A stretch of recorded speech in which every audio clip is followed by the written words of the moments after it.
Good morning, Chicago. My name is Dr. Milton Mahone. Today, I will give a talk on overcoming adversities. I am Dr. Milton Mahone. I began my career path in 1972, working in criminal justice as a federal police officer for GSA. I was also employed at the Bureau of Prisons as a correction officer and correctional treatment specialist. In 1982, I worked as a Florida State probation and parole officer and eventually accepted a position as an Illinois State parole agent. During my career, I was also an investigative process server for a private law firm. After dedicating many years to multiple positions in criminal justice, I changed paths and began a career in educating at colleges and universities.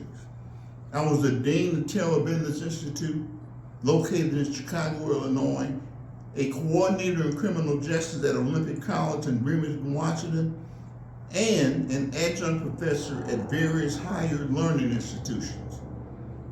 I was also an associate professor of criminal justice at the University of the Cumberlands, located in Williamsburg, Kentucky.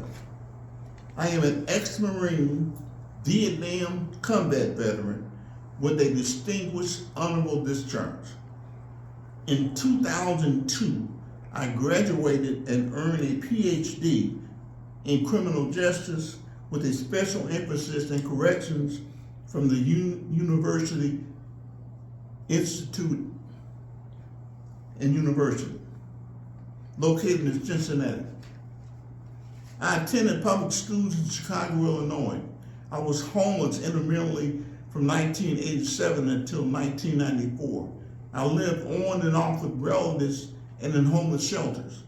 I guess you could say that I am the definition of an unrelenting man that overcomes childhood life lessons, young adult struggles, and post-traumatic stress condition barriers that shape me to become an effective leader and global speaker.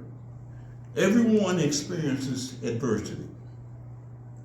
Challenges that everyday people experience can potentially shape, improve, or destroy one's sense of self and personality. Through all these hardships and seemingly impenetrable obstacles, the most pertinent component of one's ability to overcome can only be shown in actions taken despite the odds. People have one or two choices: to let those obstacles overwhelm them and keep them from pursuing all that they are destined to accomplish, or to march forward, fight harder, and push past the seemingly impossible circumstances to become greater than they ever expected to be. But until they take the step that enables them to be successful, they are stranded. All actions, mistakes, successes, and behaviors shape us into what we potentially can become in life. What will always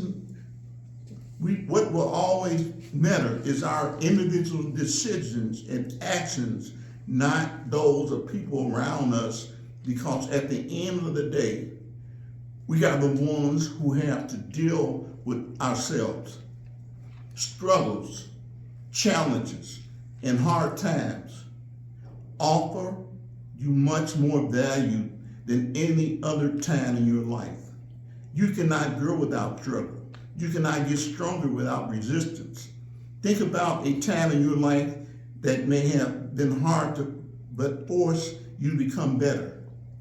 Get grateful for the struggles and work on yourself to ensure your future has much more pleasure than pain. Happy and successful people share important experiences that drove their success. Almost without exception, they pointed at moments of great adversity and challenge as those times when they developed the relationships, gathered the knowledge, forged the character, and built the resolve that would lead to their eventual success. As a child, I was physically abused by my father. He made me strip naked and would beat me with an electrical cord. While beating me, he would quote scriptures from the Bible. I recall getting beatings for the smallest infraction. For instance, there was a time when he told me that I was not moving fast enough while cutting the lawn. My father was a sadistic and cruel man.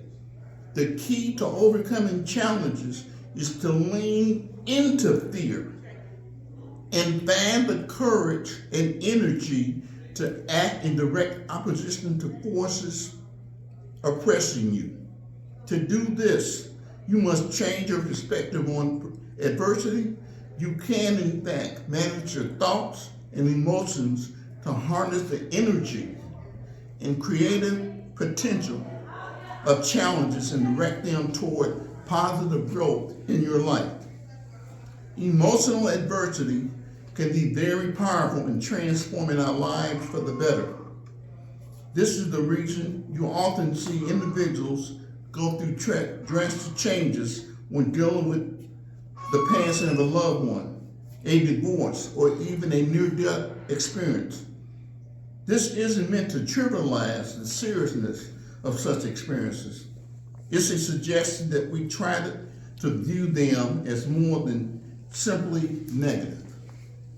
In conclusion, as a youth, I was bullied and beaten up at school on a regular basis. I was frail and skinny. Gangs tried to recruit me at school, and when I refused, they would beat me up. Eventually, my mother transferred me to another school, but the situation worsened, and I was forced to drop out of high school. These instances made it inevitable for me to enlist in the United States Marine Corps at the age of 17. When you encounter adversity, understand that with it comes great opportunity. True, some situations are unavoidably dark. Just do your best to view them as chances to evolve and grow. While it is important to act in the face of adversity, it is more important to act from a place of strength. Too often we act quickly and compound the problems in our lives. The best form of action is to process the problem while remaining calm, gaining perspective, building clarity and certainty. I know that my biggest mistake when things go awry in one area of my life is allowing that to affect other parts of my life as well. Don't allow problems to expand and steamroll through everything in your life. In fact, stability in one area can be a source of strength and a foundation from which to make corrections in others. That concludes my speech, my talk on overcoming adversities. Thank you for coming out. Have a good evening.